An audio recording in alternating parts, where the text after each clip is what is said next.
शरीर गांठों से बना हुआ एक यंत्र है। अब इन गांठों में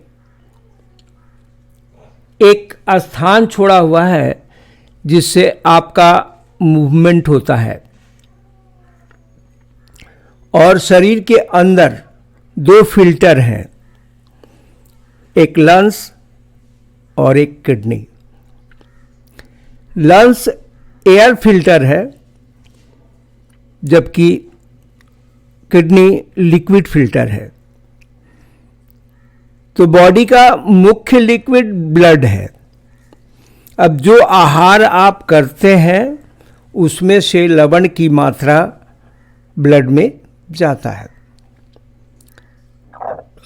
किडनी का काम मुख्यतः मेरे समझ में जो है वह यह है कि उसमें लवण की मात्रा जो ज़्यादा हो जाती है उसको वह छान कर यूरिन के द्वारा बाहर कर देता है, यूरिन से बाहर कर देता है। और ब्लड में जब साल्ट की मात्रा ज़्यादा हो जाती है तो उसकी डेंसिटी ज़्यादा हो जाती है, घनत्व ज़्यादा हो जाता है। तो घने चीज को चलने में उसका फ्लो रुकता है, फ्लो बाधित होता है।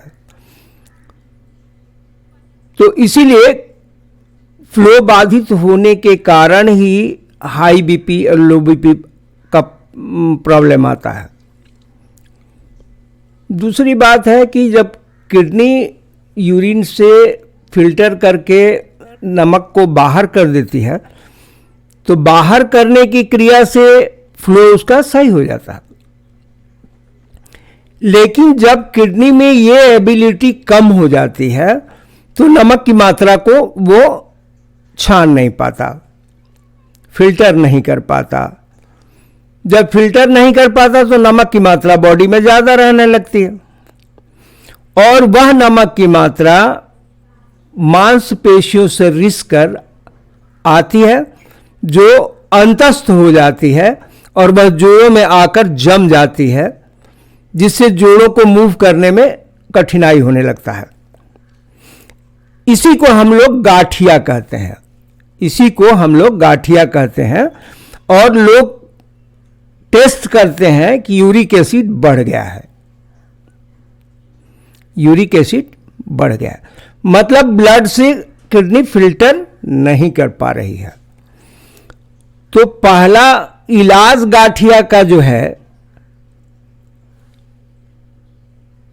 वह इलाज औषधि नहीं हो सकती। पहली तो वो किडनी का फिल्ट्रेशन गड़बड़ाया क्यों, इस बात को जानना होगा। शरीर में किडनी का फिल्ट्रेशन गड़बड़ाया क्यों ये जानना होगा। या तो उसका शेप बदल गया, या तो वो बड़ा हो गया, फैल गया, या सिकुड़ गया, कुछ तो हुआ अंदर, और इसीलिए गाठिया का कोई इलाज सही नहीं कर पाता। और मैंने जो अपने जीवन भर में श्रम और लगन के बल पर काम किया उसमें हमने जो सफलता पाई वह शरीर की क्रियाओं को सही करने के लिए सबसे पहला बात है शरीर के बनावट को सही करना। तो वो क्रिया मेरा है, मैं उस क्रिया में सक्षम हूं। तो जब वह हो जाता है तो ये होता है कि अब यूरिक एसिड इसमें आ नहीं रहा, यूरिक एसिड बाहर हो रहा है, डिस्ट्रो हो रहा है, बाहर हो रहा है यूरिन से। तो वो क्रिया बन नहीं पा रही। पहले दिन से हमारा ये इलाज में पहला फायदा ये होता है कि वो यूरिन से जाने लगता है एसिड। तो यूरिन से एसिड जाने लगा, इसका मतलब है कि फिल्ट्रेशन क्लियर हुआ। अब फास्ट फिल्ट्रेशन करना, स्लो फिल्ट्रेशन करना, दो बात है। फास्ट करने के लिए और स्लो करने के लिए उसके अंदर अलग अलग केमिकल आएंगे। तो मेरा कहना है कि जोड़ों के बीच में जो नमक जमा हो गया उसको ब्रेक किया जाए। अब ब्रेक करके उसको फिर लिक्विड फॉर्म में लाया जाए और लिक्विड फॉर्म में ला करके वो फिर बॉडी में इन हो या तो स्वेट के जरिए, पसीने के जरिए वो बाहर हो जाए। तो कोई भी चीज शरीर से बाहर लाने का दो तरीका है, एक उसको लिक्विड फॉर्म में स्वेट निकाल दिया जाए तब वो निकल जाएगा, गर्म किया जाए तो भाप बन के निकल जाएगा। दूसरा है उसको सोख लिया जाए। तो सोखने के लिए सबसे अच्छा हमारे समझ में आज तक हमने जो यूज कराया लोगों को और देखा प्रैक्टिकली, उसमें सबसे सुंदर चीज ये है कि मिट्टी जो है उससे बड़ा सोखने वाला चीज कोई नहीं है। दुनिया के हर चीज को तोड़ देना और सोख लेना, ये मिट्टी का अपना कैरेक्टर है, अपना ये काम है। तो हम हर आदमी को बोलते हैं कि गांठों पर मिट्टी जो है उसको भिगो करके और लगाए, और जब सूख जाए, जब पूरा मिट्टी सूख जाए तो उसके बाद धो दे। उससे ये होगा कि जैसे ब्लैटिंग पेपर किसी चीज को सोख लेता है, एक तो हमने उसको लिक्विड बना ही दिया है, तो लिक्विड बना दिया तो वो एसिड की मात्रा को सोख लेगा, मिट्टी सोख लेगा और सोख लेगा और धो देंगे तो बाहर हो जाएगा। इस तरह बार बार क्रिया करने से वह जोड़ फ्री होने लगता है। अब इसमें एक पॉइंट आता है जो साइंटिफिक ढंग से सोचने की बात है, जिसमें मैंने सोचा, मेरे सोचने का तरीका था, उस पर हम बात करते हैं। तो पहला बात है कि कोई भी चीज गर्म होने पर क्या होता है, फैल जाता है, और ठंडा होने पर क्या होता है, सिकुड़ जाता है।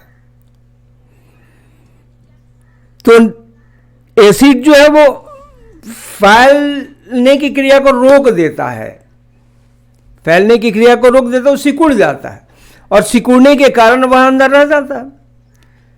तो जब वह मिट्टी गर्म होती है तो उस अंग को फैला देती है, और ज्यों ज्यों फैलाते जाती है त्यों त्यों वो इन करती जाती है, मिट्टी सेल में इन करती है। तो इन करती है तो वो घुलनशील है, पानी देने के बाद वो क्या होती है, घुल करके बाहर हो जाती है और सेल फैल जाता है, जिससे ऑक्सीजन की मात्रा भीतर भरपूर मिलने लगती है और पानी की मात्रा डिस्ट्रो करने लगती है। ये मेरा अपना सोच था, जिस सोच पर मैंने इस काम को किया। तो गांठिया जो है वह शरीर गांठों का बना हुआ एक यंत्र है। उस गांठों के बीच में नमक के आ जाने की क्रिया को और जम जाने की क्रिया को गांठिया कहते हैं। और वो पहले तो घर में मान लीजिए नल लगा हुआ है और नाली जाम है, नाली पर आके पानी जमा हो जाता है, तो नाली का पानी उबीछना ये सॉल्यूशन नहीं है। सॉल्यूशन ये है कि उस नल को बंद किया जाए जिस नल से पानी आ रहा है। जब पानी इसमें नहीं आएगा तो जो स्टॉक है उसको हम हटाएंगे और देख पाएंगे कि आखिरकार नीचे क्या हुआ, और उस हिसाब से उसको रिपेयर कर देंगे तो फिर फ्लो बन जाएगा। फ्लो को बना देना, तो मेरे सिस्टम में मैंने यही बात कही है। अब इस विषय पर मैं शरीर का संरचना को ही लेता हूं, और शरीर के संरचना में गठिया वाले को जब पैर नापेंगे आप, तो एक पैर छोटा और एक पैर बड़ा नजर आएगा, इसलिए कि उसका यूरेथ्रा जो है वो ग्रेविटी उसकी खत्म होने लगती है, उसका शेप छोटा हो जाता है, और किडनी का फिल्ट्रेशन की क्रिया सही नहीं रह जाती। यही मेरी गाठिया का इलाज है। गाठिया शब्द अभी बोला हमारा लड़का, तो हम उसके बारे में ज़्यादा बोले। माने चमड़े के सेल में जो कोशिकाएं बनी होती हैं, जो सेल बना होता है, उस सेल में अलग अलग छिद्र है, और छिद्र से ऑक्सीजन जाता है, उस ऑक्सीजन की क्रिया को प्रॉपर करना, यही हमारा इलाज है। ठीक है, अब अगला विषय पे अगला बात करेंगे। बहुत लोगों ने बोला कि भाई आपके फ़ोन से हम संपर्क करना चाहते हैं, तो हम फ़ोन नंबर भी अपना आज प्रोवाइड करेंगे। और बहुत सारी बातें हर आदमी को नहीं समझ में आती जब तक सामने सामने बात नहीं होता, जब समस्या को नहीं देखता आदमी और समस्याओं के समाधान के बारे में चर्चा नहीं करता, तब तक तो नहीं हो सकता। अब मेरे को आपको मेडिकल बोला ना, मेडिकल का स्टूडेंट या मेडिकल ऑफिसर नहीं बनाना भाई, आपको सुखी करना मेरा काम है। और मेरे सोचने का तरीका क्या है इस विषय पर आपने पूछा था, तो नहीं समझ में आता है तो फिर प्रश्न कीजिए। अब हम प्रश्न का जवाब भी देंगे, इसमें कोई दो राय नहीं है। लेकिन मेरा सोच ये है, अगर मेरा सोच सही नहीं है तो कोई आदमी अगर दूसरी सोच से हमको समझा सके तो हमको समझाए भी, ताकि हम अपने भूलों को सुधार सके। लेकिन मैं प्रैक्टिकल नॉलेज रख करके बात करता हूं, मैं थियोरिटिकल नॉलेज रख के बात नहीं करता। मैंने प्रैक्टिकल किया और कम से कम 10,000 रोगियों पे किया, 1-2 रोगी पर नहीं। 1-2 रोगियों का काम नहीं किया, 10,000 रोगियों को, गाठिया के रोगियों को हमने सक्षम किया, जिनका जीना दूभर हो गया था, उनका आहार बिगड़ गया था, उनका डिस्चार्जेशन नहीं था, पखाने का क्रिया, पेशाब का क्रिया ये गड़बड़ हो गया था। तीसरी चीज, वो उठ बैठ नहीं पाते थे, माने फोल्डिंग उनका खत्म हो गया था, एकदम बॉडी का अलग अलग मोड़ फोल्ड नहीं हो रहा था, सब हो गया। हाँ, उसमें एक पीरियड लगता है, क्योंकि मैं कोई मेडिसिन का काम तो करता नहीं, सीन का काम करता हूँ। मेड इन सीन का काम नहीं करता, सीन का काम करता हूँ। तो पहला दिन कोशिश करते हैं कि गोड़ फोल्ड होने लगे, आदमी पैखाना पेशाब बैठने लगे।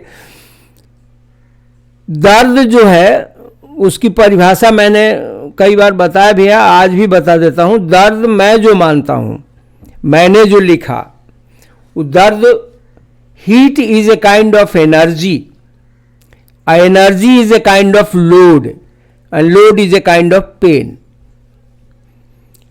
तो पेन तो तभी खत्म होगा जबकि वो क्योर होगा। और पेन बढ़ना और घटना ये 2 शब्द है। एक डब्बे में कोई भी सरसों ही भर लो और उसको बजाओ भरने के बाद, तो उसका आवाज जो बहुत भारी आएगा, बहुत कम आएगा। लेकिन उसमें से थोड़ा सा निकाल लो और मात्रा उसकी कम कर दो, तब बजाओ, तो उसकी आवाज ज्यादा आने लगेगी और वाइब्रेशन भी ज्यादा होने लगेगा। उसी तरह सबसे कम अब मिनिमम बचेगा, तो इसका मतलब चोट ज्यादा हो जाएगा और आवाज ज्यादा निकलेगी। तो पेन की यही क्रिया होती है। तो गाठिया जब खत्म होने लगता है तो पेन का